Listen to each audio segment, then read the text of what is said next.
नमस्कार बच्चों, नवीन senior secondary school की ऑनलाइन क्लासेज में आप सभी का तहे दिल से स्वागत है। आज वापस आपके सामने मैं दीपक गौतम कक्षा 12 विषय कृषि जीव विज्ञान के अध्याय 12 जो कि हमारा चल रहा है उसे लेकर आया हूं। तो ये अध्याय आपका मधुमक्खी पालन और कृषि में उसके महत्व से संबंधित है। इसमें हमने अधिकतर चीजें समझ ली हैं। पिछले लेक्चर के दौरान हम लोगों ने एपीकल्चर, कृषि जीव विज्ञान के अंदर एपीकल्चर मतलब कृत्रिम मधुमक्खी पालन के बारे में चर्चा की थी।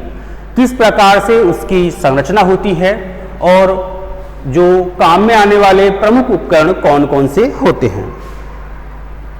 इसके बाद फिर आज हम अगली बात करें कि जो हमारा कृत्रिम मधुमक्खी पालन करते हैं तो उसमें मधुमक्खियां कहां से लेते हैं, किस प्रकार से लेते हैं।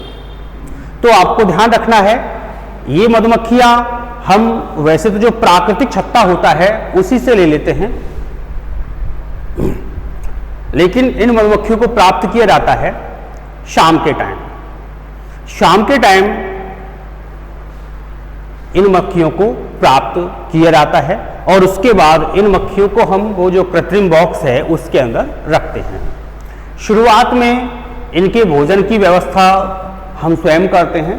भोजन के रूप में 2 भाग शक्कर 1 भाग पानी को घोल करके उसका शरबत बनाया जाता है और फिर उस शरबत को उस बॉक्स में रख दिया जाता है ताकि वो मधुमक्खियां भोजन के रूप में इसे ग्रहण कर सकें।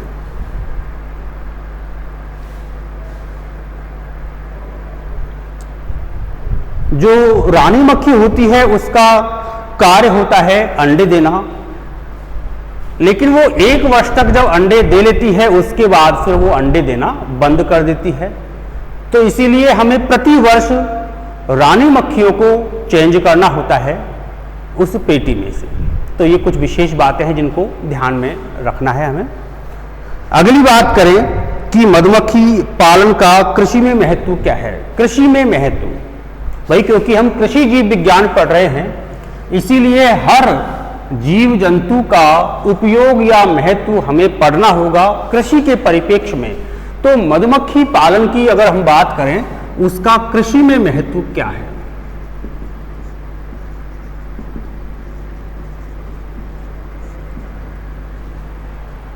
तो ध्यान दीजिएगा, कृषि में अत्यधिक महत्व है।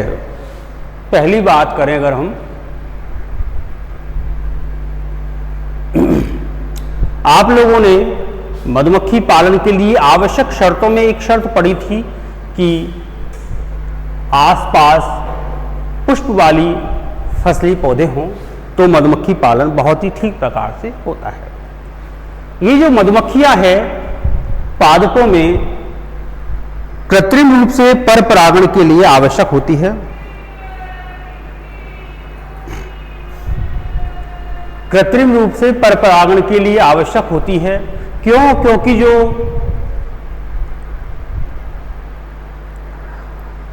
श्रमिक मक्खियां होती हैं वो जब पुष्पी पादपों पर जाकर बैठती है तो उसके पैरों में जो कि हमने पढ़ा था पराग थैली, उस पर परागकण चिपक जाते हैं और फिर वो परागकणों को लेकर के अन्य पुष्पों पर जाती है। इसीलिए आसानी से पर परागण की जो क्रिया होती है वो मधुमक्खियों द्वारा संपन्न हो जाती है। दूसरा महत्व हम कहें संकरण में बहुत ही आवश्यक है। संकरण की क्रिया के लिए मधुमक्खियां बहुत आवश्यक है।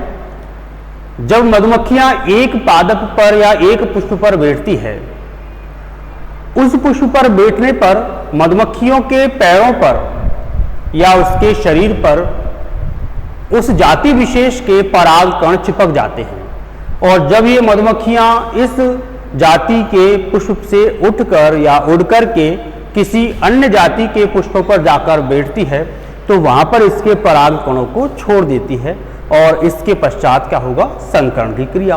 तो संकरण की क्रिया के लिए बहुत ही आवश्यक है मधुमक्खी, और संकरण के पश्चात प्राप्त होने वाली जो नई संतति है पादपों की वो कहलाती है संकर संतति। तो इस प्रकार से पर परागण की क्रिया और संकरित या संकर जातियां प्राप्त करने के लिए मधुमक्खी पालन का विशेष महत्व है। तो बेटाओ, ये जो मधुमक्खी पालन और इसका कृषि में महत्व, ये अध्याय आपका कंप्लीट होता है। इसे ठीक प्रकार से पढ़िए इसको एक दो बार, और जो डायग्राम आए हैं उनका भी आप ठीक प्रकार से अध्ययन करें। अब इसके पश्चात हम प्रारंभ कर रहे हैं अध्याय 14।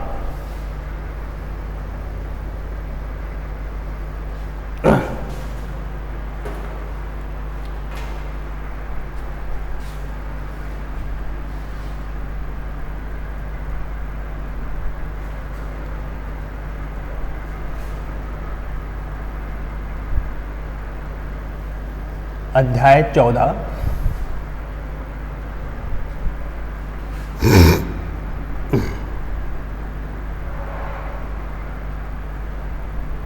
राजस्थान में पालने योग्य खाद्य मछलियां।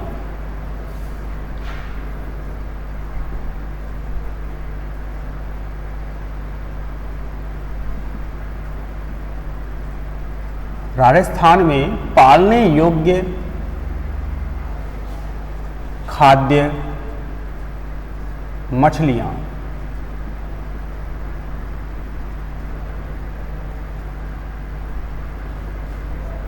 और जो ये मछलियां होती हैं वो कौन से संघ में रखी जाएंगी? संघ है इनका कॉर्डेटा और वर्ग है स्पीसीज।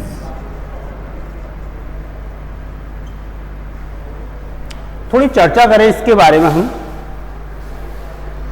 राजस्थान में पालने योग्य खाद्य मछलियां, शब्द पर बात करें खाद्य। खाद्य का मतलब खाने योग्य, यानी कि मछलियां आमतौर पर यदि खाने के काम में ली जा रही हैं तो वो खाद्य मछलियां कहलाएंगी। वैसे सभी मछलियां खाने योग्य नहीं होती।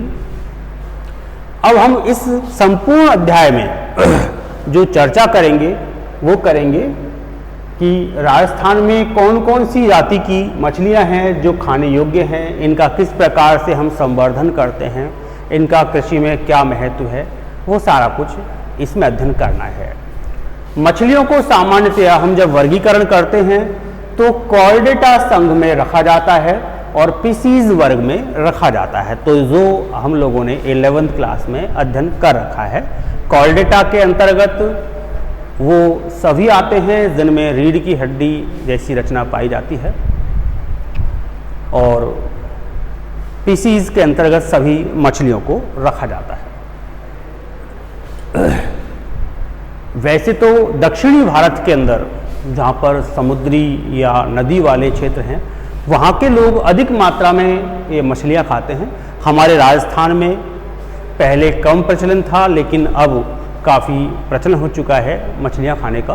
तो इसीलिए आज हमारे यहाँ की जो किसान हैं, भाई किसान खेती तो करता ही करता है, उसके अलावा एक्स्ट्रा अर्निंग के लिए, अतिरिक्त आर्थिक स्तर सुधारने के लिए, आर्थिक जो कमाई है वो करने के लिए हमारे किसान जो खाने योग्य मछलियां हैं अच्छी वैरायटी की या विभिन्न प्रकार की किस्मों की, उनकी खेती भी करता है। अब उनकी खेती नहीं, हालांकि बोलने में खेती की जाती है, लेकिन विशेष प्रकार के पॉन्ड खोद करके और उनके अंदर अच्छे प्रकार की जो है मछलियों की प्रजातियां डाली जाती है, उनमें जनन करवाया जाता है, उनको खाद्य सामग्री डाली जाती है और उनकी संख्या बढ़ाई जाती है, तो जिससे अच्छी पैदावार हो सके, अच्छी इनकम हो सके।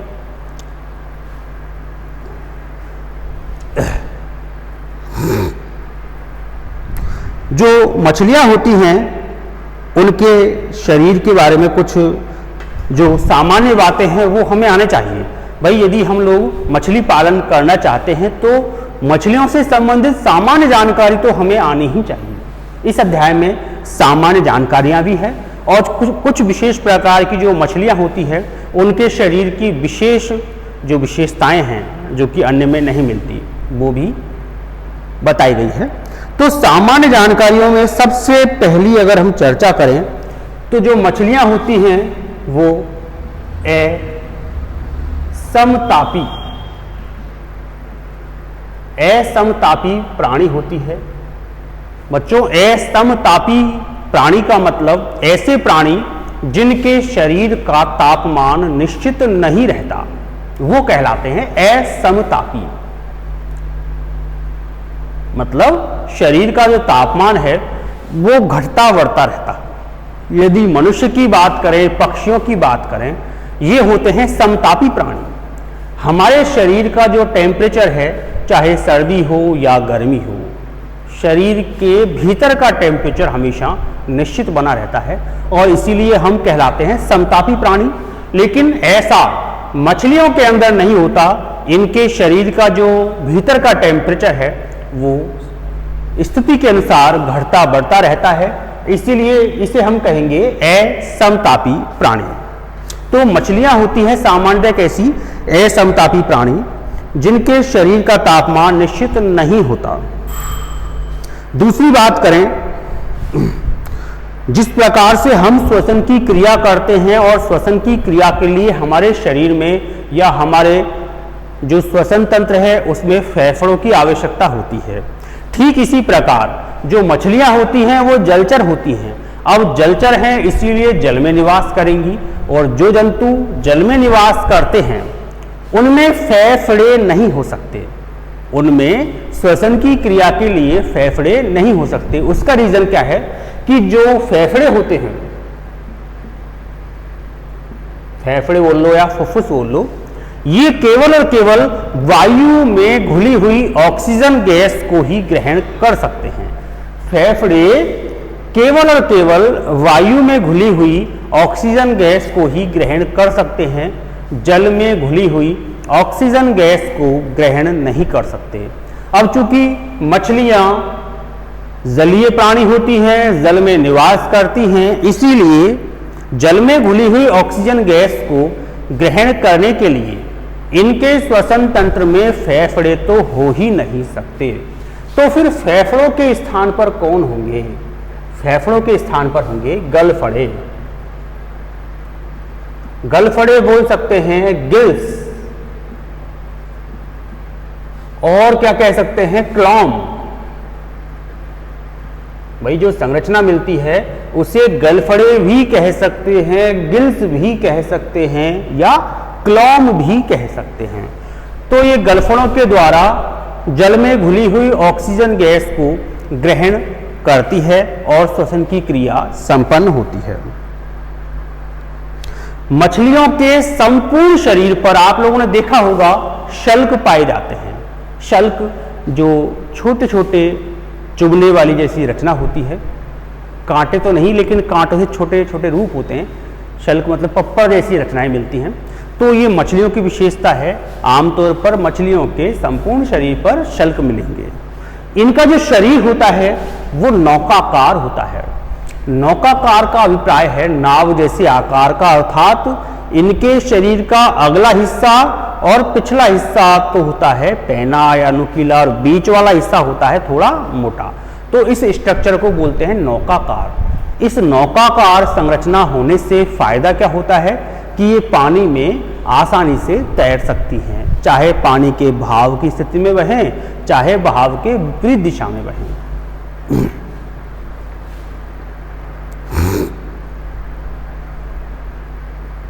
मछलियां सामान्यतः दो प्रकार की होती हैं। कुछ मछलियां ऐसी होती है जो खारे पानी में जीवित रह सकती हैं, और कुछ मछलियां ऐसी होती हैं जो मीठे पानी में जीवित रह सकती हैं। तो खारे पानी की मछलियां उनकी विशेषताएं थोड़ी अलग होंगी, मीठे पानी की मछलियां उनकी विशेषताएं थोड़ी अलग होंगी। बाकी दोनों प्रकार की मछलियां मिलती हैं, खारे पानी की मछलियां और मीठे पानी की मछलियां।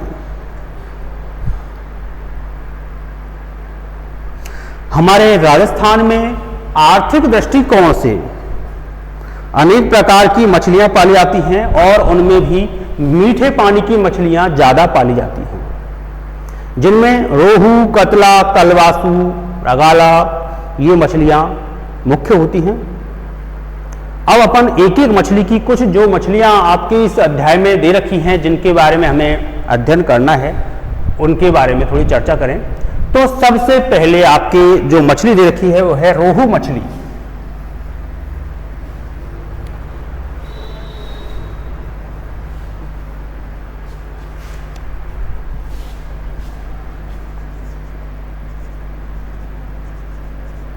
रोहू मछली, और रोहू मछली का जो वैज्ञानिक नाम होता है वो होता है लेवियो रोहिता।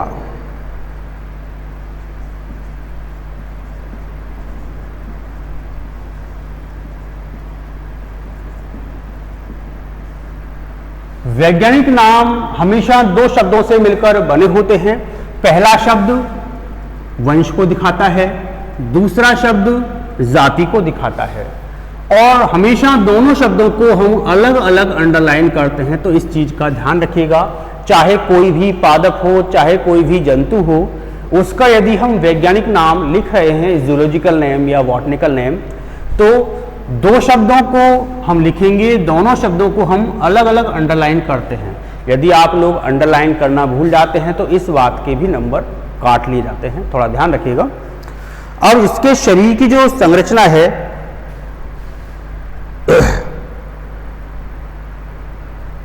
उसको देखिएगा थोड़ा चित्र बना करके।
तो इस प्रकार से मछली, चाहे कोई सी भी हो, रोहू हो, कतला हो, कोई सी भी हो, उनके शरीर की जो स्ट्रक्चर बनेगी वो तो लगभग एक जैसी बनेगी, और हम जो थोड़ा बहुत अंतर आएगा वो आपको समझाऊंगा अभी।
हाँ बेटा, ये एक मैंने रोहू मछली का चित्र बनाया है। संरचना आपको दिखाई दे ही रही होगी। देखो मैंने कहा था ना कि जो मछलियां होती है उनके शरीर पर शल्क तो मिलने ही हैं। अब कुछ मछलियां ऐसी होती हैं जिनके संपूर्ण शरीर पर शल्क मिलेंगे, कुछ मछलियां ऐसी भी होंगी जिनके संपूर्ण शरीर पर नहीं लेकिन कुछ हिस्सों पर शल्क मिलेंगे। तो हम सबसे पहले बात करेंगे रोहू मछली की। रोहू मछली का जो शरीर होता है वो नाव के आकार का होता है और शरीर शल्कों से ढका रहता है, परंतु जो सिर वाला एरिया होता है उस पर शल्क नहीं मिलते। आप देखिए चित्र में कि सिर के अलावा जो अन्य भाग है उन पर तो शल्क मिल रहा है, लेकिन सिर वाले एरिया में शल्क नहीं मिलेगा। अगली बात करें, सिर के दोनों तरफ जो सिर है इसका, उसके इस तरफ भी और उस तरफ भी एक जोड़ी क्या मिल रहे हैं, गलफड़े मिलते हैं। गलफड़ों की हमने भी चर्चा की थी कि जो मछलियां होती हैं उनमें श्वसन की क्रिया के लिए जो सहायक अंग होते हैं वो गलफड़े ही होते हैं। इन गलफड़ों की सहायता से ये श्वसन की क्रिया करती है। इनमें पीठ वाला हिस्सा काला और पेट वाला हिस्सा सुनहरा होता है। जो पीठ वाला मतलब ऊपर वाला हिस्सा तो होता है काला, और जो नीचे वाला हिस्सा अधर वाला हिस्सा होता है, पेट वाला हिस्सा होता है, वो होता है सुनहरा। इनकी आंखों पर पलकें नहीं होती। जो ये आंखें हैं, इन आंखों पर पलकें नहीं मिलेंगी। जिस प्रकार से आपकी आंखों पर पलकें मिल रही हैं, आप समय समय पर बंद कर रहे हैं, खोल रहे हैं, वैसा इस रोहू मछली की आंखों पर पलकें नहीं मिलती। इसमें एक मुख मिलेगा और आंख के पास ही एक जो है छिद्र मिलता है, नासिका छिद्र। एक वर्ष में इसका वजन 675 ग्राम तक हो जाता है। 675 ग्राम तक। भाई जब इसको पाला जाता है तो एक वर्ष तक जब आप इसको पाल रहे हैं और एक वर्ष जब बीत गया तो उस एक वर्ष तक बीतने के बाद इसके शरीर का वजन कितना हो जाएगा, लगभग 675 ग्राम। 10 वर्ष की उम्र में इसकी लंबाई लगभग 2 मीटर तक हो जाती है। ये एक सर्वभक्षी प्राणी है। सर्वभक्षी का मतलब ये सभी चीजों को खा सकती है, शाक मांस सभी को। इसका जो मुख्य भोजन होता है वो जंतु प्लवक, पादप प्लवक इत्यादि होते हैं। जंतु प्लवक और पादप प्लवक। देखो प्लवक का मतलब होता है तैरने वाला। ऐसी रचना जो तैरने वाली हो वो कहलाती है प्लवक। अब आमतौर पर हम बड़ी चीजों की तो बात नहीं कर रहे, जो छोटी छोटी सूक्ष्म चीजें हैं, अगर वो पादपों की श्रेणी में आ रही है तो वो कहलाएगी पादप प्लवक, शैवाल वगैरह। अगर वो जंतुओं की श्रेणी में आ रही है तो वो कहलाएगी जंतु प्लवक। तो ये सभी इस रोहू मछली का जो भोजन है वो होता है, सर्वभक्षी प्राणी है।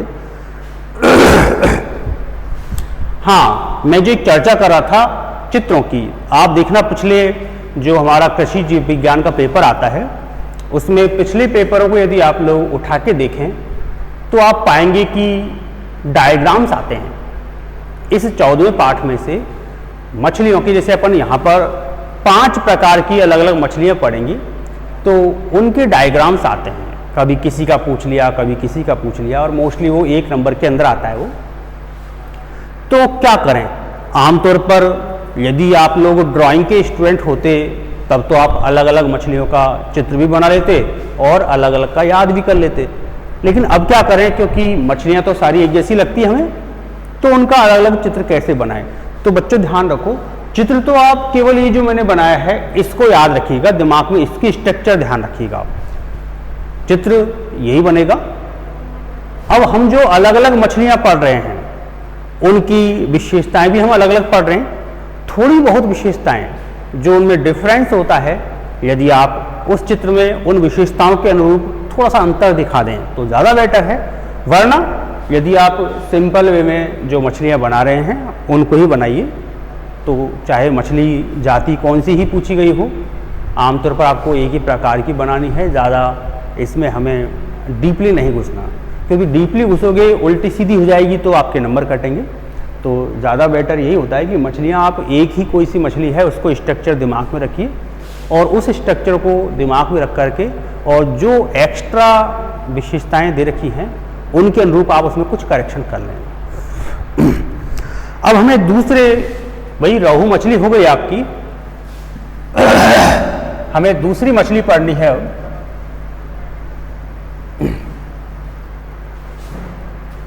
और दूसरी मछली है कतला। कतला मछली है, इसका जो वैज्ञानिक नाम है वो है कटला कटला।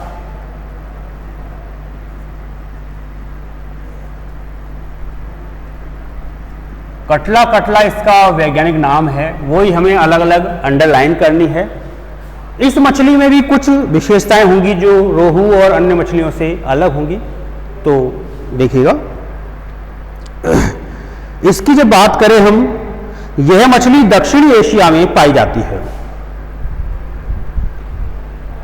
एशिया, हमारा जो भारत है वो भी एशिया महाद्वीप में आता है और भी बहुत सारे देश आते हैं। तो जो ये कटला मछली मिलती है वो दक्षिणी एशिया में पाई जाती है, क्योंकि जो दक्षिणी एशिया वाला भाग है वो समुद्र से घिरा हुआ है और समुद्रों में भी मिलेगी ये मछलियाँ। दूसरी बात करें, इसका सिर बड़ा होता है और निचला जबड़ा फैला हुआ होता है। इसका जो सिर वाला भाग है वो थोड़ा बड़ा होगा। जबड़े की बात करें तो मुख में मिलता है जबड़ा, और जबड़ा जो निचला जबड़ा है वो थोड़ा सा फैला हुआ मिलेगा, आपको फैला हुआ मिलेगा। इसलिए थोड़ा सा चित्र में इस प्रकार से थोड़ा डिफरेंस कर सकते हो आप, देखिएगा निचला जबड़ा थोड़ा फैला हुआ मिलेगा आपको।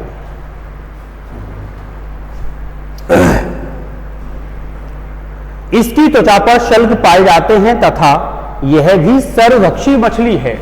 इसकी त्वचा पर भी क्या मिलेंगे? शल्क। वैसे आमतौर पर लगभग हम जो मछलियां पढ़ेंगे सभी की त्वचा पर शल्क मिलेंगे। ये मछली भी जिस प्रकार से आपने रोहू मछली पढ़ी थी ठीक उसी प्रकार से इस पर भी आपको शल्क मिलेंगे और सर्वभक्षी है। ये भी, ये मछली भी सर्वभक्षी है, जो कि विभिन्न प्रकार के जंतु पादप जो छोटे वाले हैं, छोटे, उन्हें भक्षण करती है। प्रथम वर्ष में इसका वजन 900 ग्राम हो जाता है। आपने पहले वाली का पढ़ा था 675 ग्राम, इसका एक वर्ष में हो जाएगा 900 ग्राम।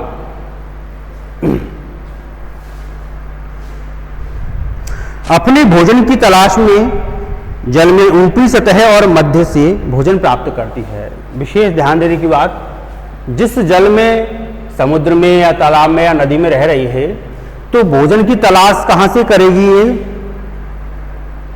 या तो जल की ऊपरी सतह से भोजन प्राप्त करेगी या फिर मध्य वाली सतह से या मध्य में से भोजन प्राप्त करेगी, तली में से भोजन प्राप्त नहीं करेगी। भाई कुछ मछलियां ऐसी होती हैं जो जिस पानी में मिल रही हैं उसकी तली में से भोजन प्राप्त करती है, लेकिन कतला मछली के बारे में आपको ध्यान रखना है कि ये जल की ऊपरी सतह से या मध्य में से अपना भोजन प्राप्त करती है। 2 वर्ष की आयु तक इसका वजन और बढ़ जाएगा, लगभग 2 किलोग्राम, तथा यौन परिपक्वता प्राप्त हो जाती है। इंपॉर्टेंट बात, जब ये कटला मछली 2 वर्ष की हो जाएगी उसके बाद या उस समय तक इसमें यौन परिपक्वता आ जाएगी। यौन परिपक्वता का मतलब अब यह मछली जनन करने योग्य हो जाएगी, अर्थात नई संतानें पैदा करने योग्य हो जाएगी। इसका फिर उपयोग करते हैं नई संतानों को प्राप्त करने के लिए। इसकी लंबाई 1.8 मीटर तथा वजन 35 किलोग्राम तक हो जाता है। लंबाई इसकी जो अपन मोस्टली बताते हैं सबसे बड़ी से बड़ी 1.8 मीटर तक हो जाती है, और इसका जो वजन है वो वजन भी लगभग 35 किलोग्राम तक, 35 किलोग्राम तक हो जाएगा। तो इस प्रकार से कटला मछली और रोहू मछली, ये दोनों मछलियों का अध्ययन आपने किया। उम्मीद करता हूं आप सभी के ये दोनों मछलियां, इनकी विशेषताएं, इनके सामान्य लक्षण समझ में आए होंगे। अब इससे संबंधित भी आपको कुछ प्रश्न मैं बोल रहा हूं, उनको हल करने हैं। पहला प्रश्न, सामान्यतया मछलियां किस वर्ग से संबंधित हैं? अगला प्रश्न, रोहू और कतला मछलियों के वैज्ञानिक नाम बताइए। अगला प्रश्न, रोहू मछली का नामांकित चित्र बनाइए। और आखिरी प्रश्न, कतला मछली के शरीर की विभिन्न विशेषताओं को बताइए। धन्यवाद। यदि फिर भी आपको कोई समस्या है तो विद्यालय के ये जो मोबाइल नंबर दे रखे हैं इन पर संपर्क करें।